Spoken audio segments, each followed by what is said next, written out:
여러분, 설교자는요 요리사와 아주 비슷합니다. 왜냐면요, 요리사는 음식을 준비하면서 먹는 사람을 생각합니다.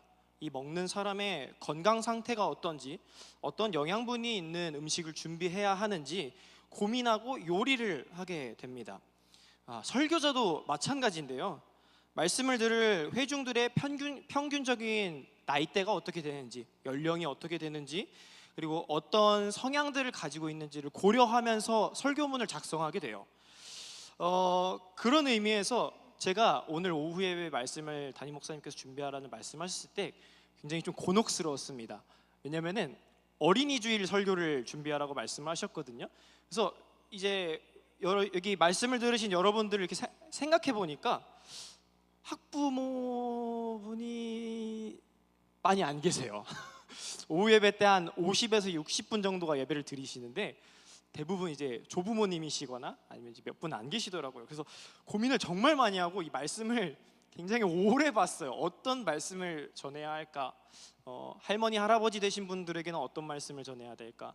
아니면은 이제 아이가 없으시거나 아니면은 이제 부모님한테는, 아이를 가지고 계신 부모님들한테는 어떤 말씀을 전해야 되나, 이런 고민을 참 많이 했습니다. 그래서 오늘은 어린이 주일을 맞이해서 어린아이와 같은 신앙이 어떠해야 하는지, 그리고 실제로 예수님께서 어린아이들을 금하지 말라고 하신 이 말씀을 가지고 여러분들과 크신 하나님의 은혜를 나누었으면 좋겠습니다. 이 말씀을 주제로 하나님의 말씀으로 받으시길, 그리고 하나님께서 허락하시는 은혜가 차고 넘치시길 주님의 이름으로 소망합니다.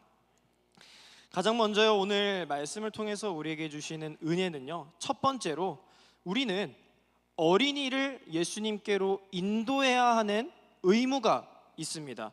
다 함께 본문 말씀 13절을 합독하겠습니다. 13절 말씀 다 함께 합독합니다. 사람들이 예수께서 만져주심을 바라고 어린아이들을 데리고 오매 제자들이 꾸짖거늘. 아멘. 13절의 말씀에 보니까요, 사람들이 어린아이들을 예수님께 데리고 나왔다 이렇게 기록되어 있습니다.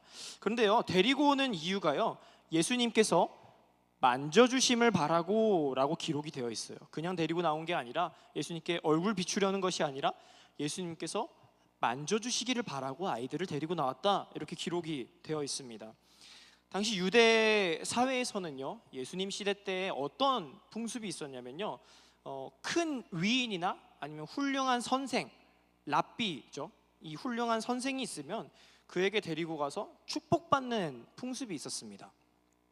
아마도 그 사람의 훌륭한 영성이나 아니면 그 지혜나 능력이 자신의 아이에게도 흘러 들어오기를 바라는 그런 마음이었을 것 같아요.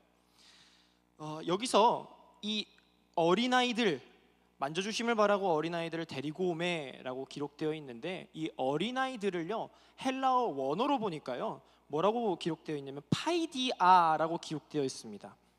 이 본문 말씀 13절에 나오는 어린아이들은 파이디온이라고 하는 어린아이의 복수형 어린아이들이니까 파이디아라고 기록이 되어 있습니다. 그러니까 원어인 파이디온을 보면요, 무슨 뜻을 가지고 있냐면 매우 어린 아기, 갓난아기를 뜻하는 거죠. 아기 아니면 어린아이, 유아, 혹은 잠언이나 시편에서 비유하는 어리숙한 사람을 지칭할 때 이 파이디온이라는 단어를 사용합니다.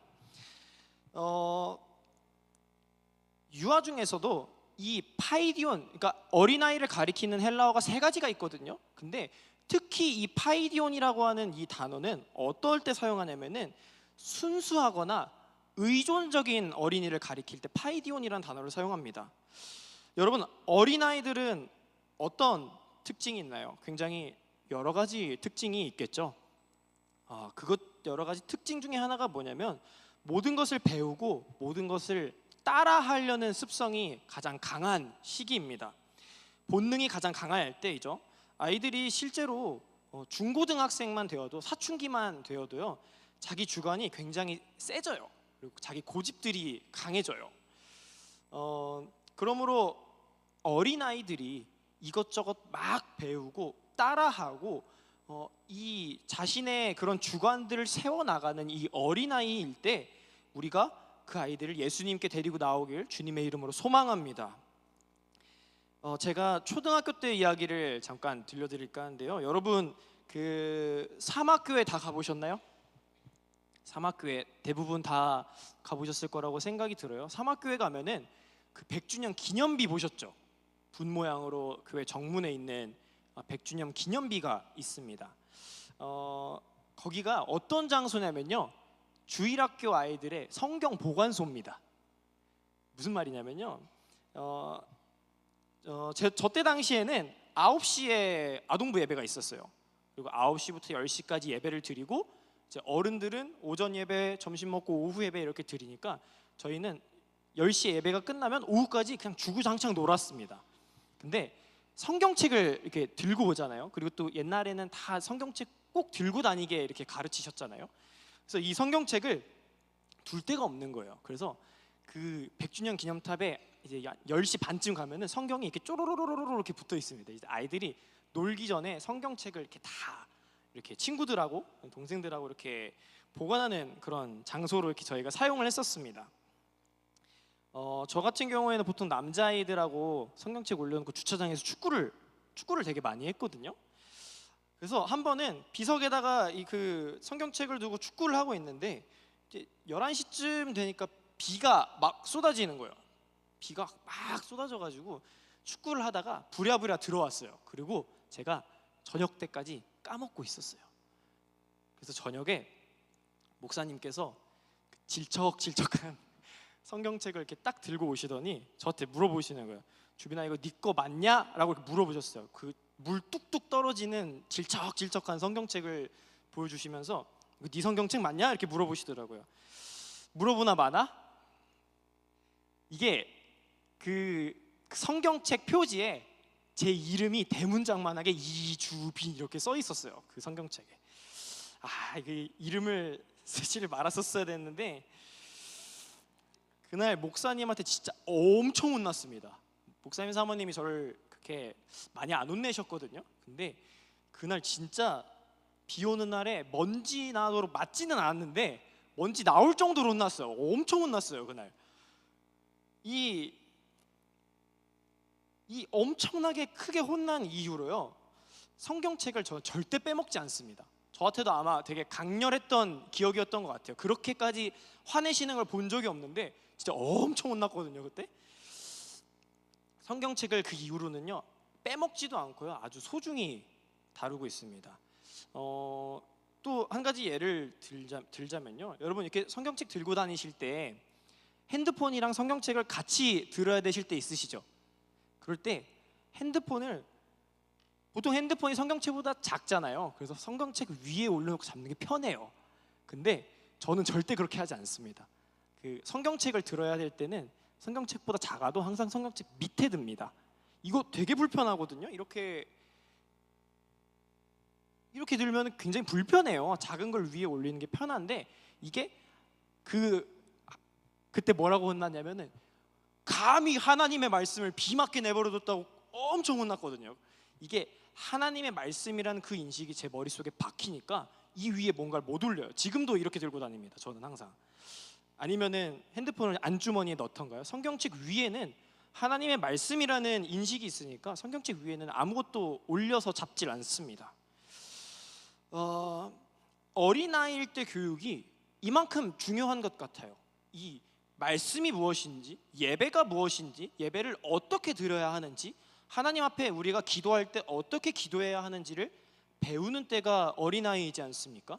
그러므로 우리가 어린아이들이 꼭 예수님 앞에 나와서 예배에 대해서, 신앙에 대해서, 복음에 대해서 하루라도 빨리 배울 수 있도록 우리가 그 아이들을 예수님 앞으로 인도해내길 주님의 이름으로 소망합니다. 그리고 실제로요, 성인이 되거나 아니면 장년이 되었을 때요, 교회를 안 다니다가 교회로 돌아오는 사람들의 대부분은요, 80% 이상은요, 어렸을 때 교회에서 좋은 기억을 가졌던 사람들이에요.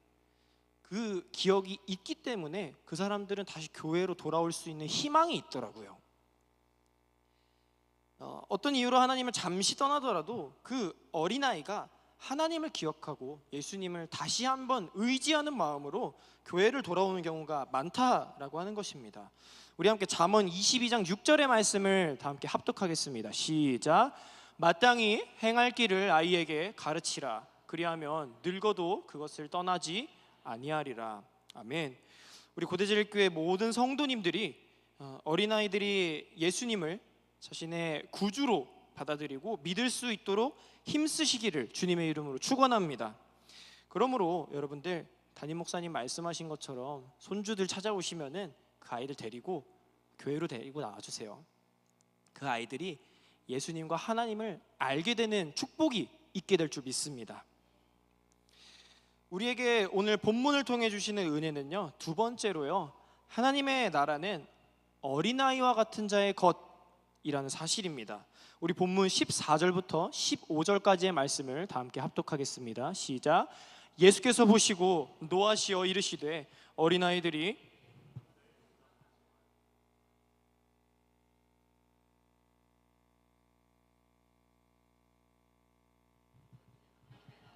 어린아이와 같이 받들지 않는 자는 결단코 그것에 들어가지 못하리라 하시고.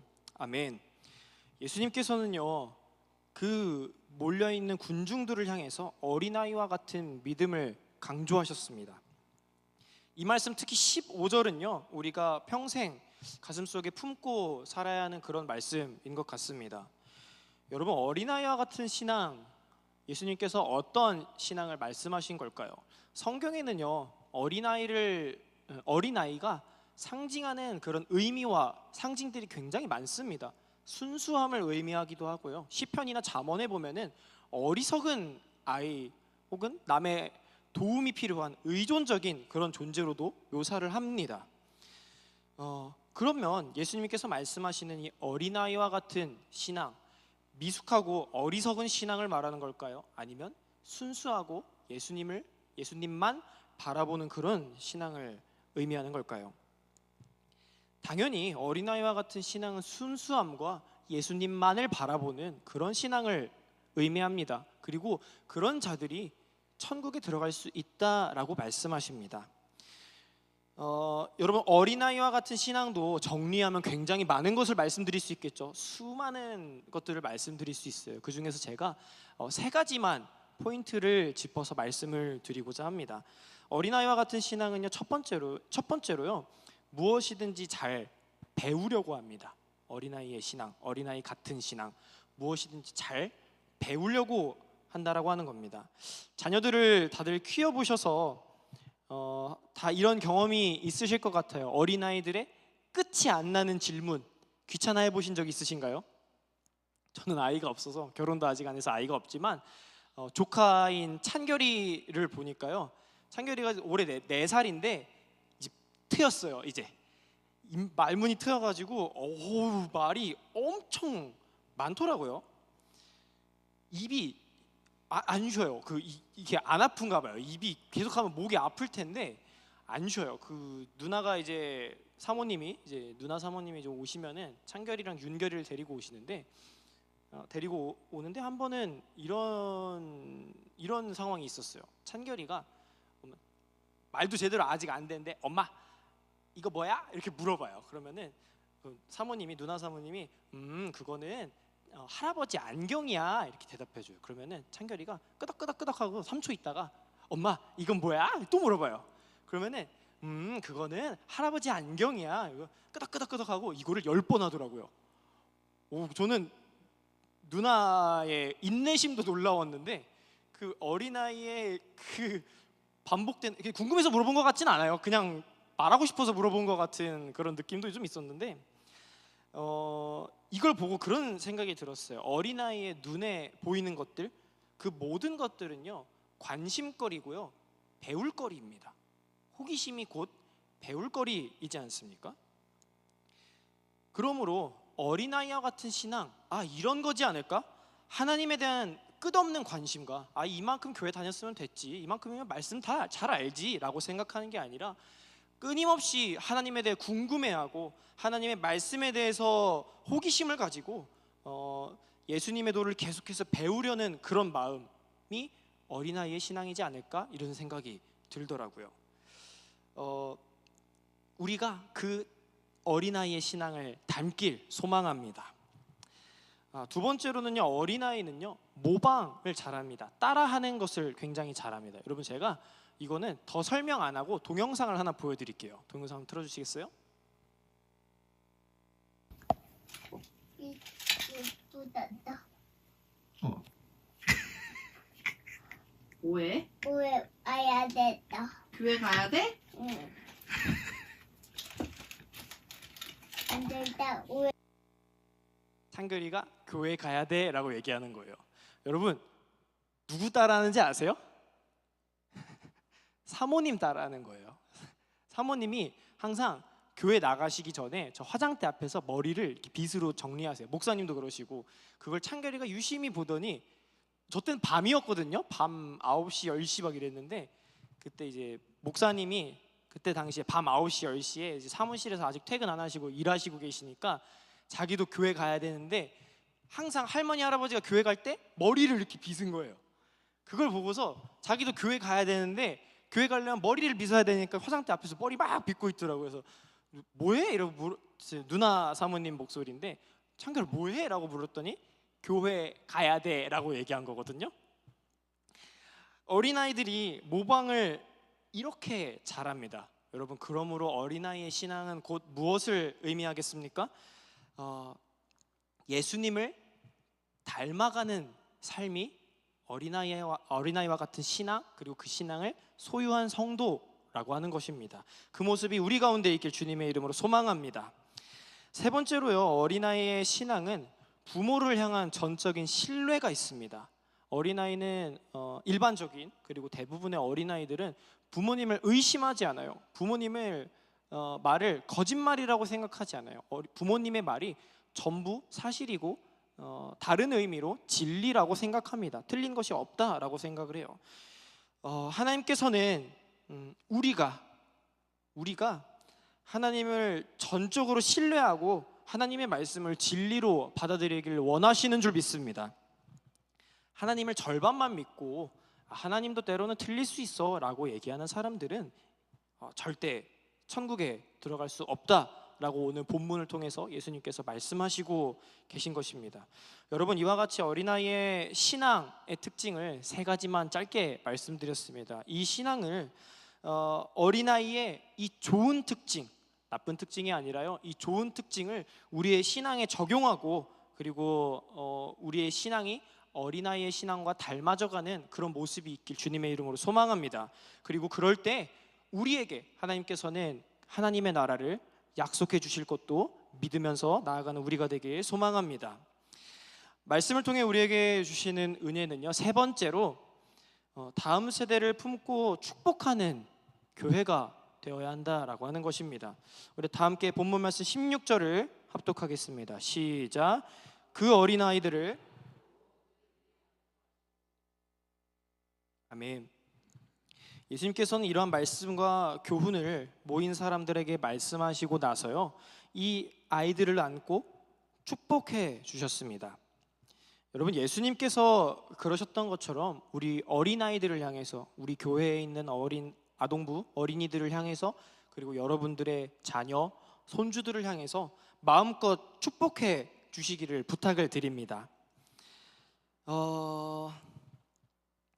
여러분, 선교학에서요, 선교학에서요, 전체 중에서 3% 미만의 복음 화요를 가진 종족을 미전도 종족이라고 합니다. 그러니까 전체에서 3%보다 복음 화요율이 낮으면 그거는 예수님이 아직 전달이 안 됐다라고 보거든요. 그냥 선교 학문적으로. 2012년 통계에 대한민국의 청소년 이하, 그러니까 중고등부 그리고 어린아이까지 다 합쳐서 2012년입니다. 코로나 전이에요. 이때 복음화율이 3.7%였습니다. 지금 통계는 찾아봤는데 잘 없더라고요. 아마 아직 통계나 집계가 안 된 것 같아요. 근데 2012년이면 여러분, 코로나도 전이고 우리 기준으로는 아직 그래도 막 부흥되고 활발하던 때가 아닙니까? 근데 그때 이미 3.7%의 복음화율을 가졌다고 합니다. 아마도 제 생각에는, 제가 그냥 체감상으로 느껴지는 바로는 이미 대한민국이 대한민국 청소년 이하의 어린이들이 미전도 종족이 되었을 것 같아요. 지금의 추세로, 아니면 저의 피부로 느껴지는 것들을 보아하니까요. 지금 정말 미전도 종족이 되어버렸을지도 모릅니다. 이 대한민국 땅에서. 또 그것뿐인가요? 아이들이랑 얘기해보고 아이들이랑 교제하면서 아이들이 이야기를 들어보니까요, 재밌는 게 너무 많아요. 아이들 옛날처럼 핸드폰이 없던 시대가 아니지 않습니까? 요즘에 뭐 안전 문제도 있고 여러 가지 이유로 요즘에 초등학생들 거의 전부가 휴대폰을 가지고 있습니다. 그 휴대폰 하나만으로도 아이들이 교회에 나오지 않을 이유는 충분하더라고요. 재밌는 것이 너무 많고 교회에 나와야 하는 이유를 잘 모르더라고요. 그 재미를 느끼지 못하니까요. 제가 어렸을 때 불과 10년, 15년 전만 해도 핸드폰이 거의 없어서 일단 교회에 와 있었어요. 저도 그런 학창 시절을 보냈거든요. 일단 교회에 와 있었어요. 그냥 오면 오는 대로 있는 사람끼리 놀고, 없으면 그냥 교회에서 혼자 공차면서 놀고 그랬던 시절을 저도 보냈기 때문에 굉장히 요즘 어린아이들이 교회에 나오기가, 그리고 이 신앙생활의 재미를 느끼기가 참 어렵겠구나, 이런 생각들이 많이 드는 것 같습니다. 굉장히 암울한 이야기를 드렸지만 그럼에도 우리가 통계상으로는 암울해 보이지만, 이 흐름으로 봐서는 암울해 보이지만, 그래도 우리가 희망을 놓지 않을 수 있는 이유는 계속해서 전도되는 아이들이 있습니다. 계속해서 전도되는 아이들이 있고 복음을 받아들이는 아이들이 있고, 그렇게 미비할지라도 이러한 흐름이, 이러한 그런 변화가 계속해서 이루어지고 있다라고 하는 거예요. 사실 오늘 지금 제가 고대초등학교 전도를 계속 나가고 있거든요. 준원이라는 아이를 통해서 친구들하고 같이 축구하면서 막 떡볶이 사주고, 잘 먹더라고요. 돈 많이 나가더니 막 떡볶이도 사주고 엄청 사 먹이고, 이렇게 오늘 이제 어린이 주일이니까 야, 선물 줄게 하고 꼬셨습니다. 교회 나와라 해서 원래 2명의 친구가 나오기로 했었는데 결국 오늘 아침까지 해서 나오진 못했어요. 아이들이 나오진 못했는데, 이제 그 아이들이 저한테 문자를 남겼어요. 전도사님, 다음 주에 꼭 갈게요, 이렇게 왔어요.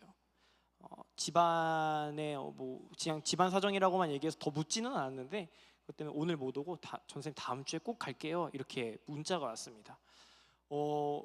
처음 그 못 온다라고 하는 소식을 들었을 때 제가 감정에 잘 이렇게 휩싸이지 않거든요. 근데 감정이 좀 이상한 거예요. 오늘 아침에 그 문자를, 못 온다는 문자를 받았는데 묘하더라고요. 기분이 슬프더라고요, 그 감정이. 근데 전도사님 다음 주에 꼭 나올게요라는 이 문자를 받으니까 기분이 너무 좋더라고요. 기쁘더라고요.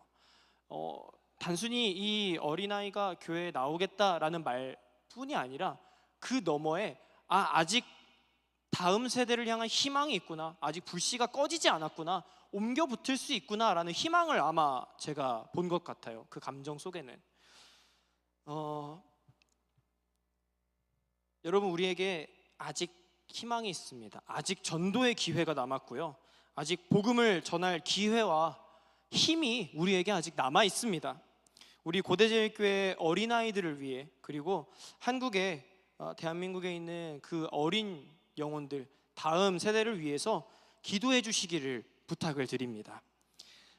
저는 다른 사람을 위해서 하나님께 올려드리는 중보기도의 힘을 강력하게 믿습니다. 여러분들이 기도해 주실 때 그 기도가 이만큼 쌓였을 때 하나님께서 그 아이들에게 역사하시고 예수님의 길로 그들을 이끄실 것을 저는 믿습니다.